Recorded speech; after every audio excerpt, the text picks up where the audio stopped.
11వ కీర్తన మొదటి వచనం. యెహోవా శరణుజొచ్చియున్నాను, పక్షివలె నీ కొండకు పారిపొమ్ము అని మీరు నాతో చెప్పుట ఎలా? 2వ వచనం. దుష్టులు విల్లెక్కి పెట్టియున్నారు, చీకటిలో యథార్థ హృదయుల మీద వేయుటకై తమ బాణములు వారి యందు సంధించియున్నారు. 3వ వచనం.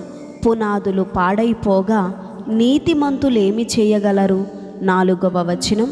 యెహోవా తన పరిశుద్ధాలయములో ఉన్నాడు, యెహోవా సింహాసనము ఆకాశమందున్నది. ఆయన నరులను కన్నులారా చూచుచున్నాడు, తన కనుదృష్టి చేత ఆయన వారిని పరిశీలించుచున్నాడు. 5వ వచనం. యెహోవా నీతిమంతులను పరిశీలించును, దుష్టులను బలాత్కారాసక్తులను ఆయనకు అసహ్యులు. 6వ వచనం.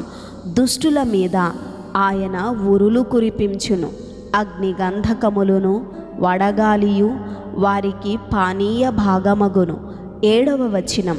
యెహోవా నీతిమంతుడు, ఆయన నీతిని ప్రేమించువాడు, యథార్థవంతులు ఆయన ముఖదర్శనము చేసెదరు. ఆమేన్.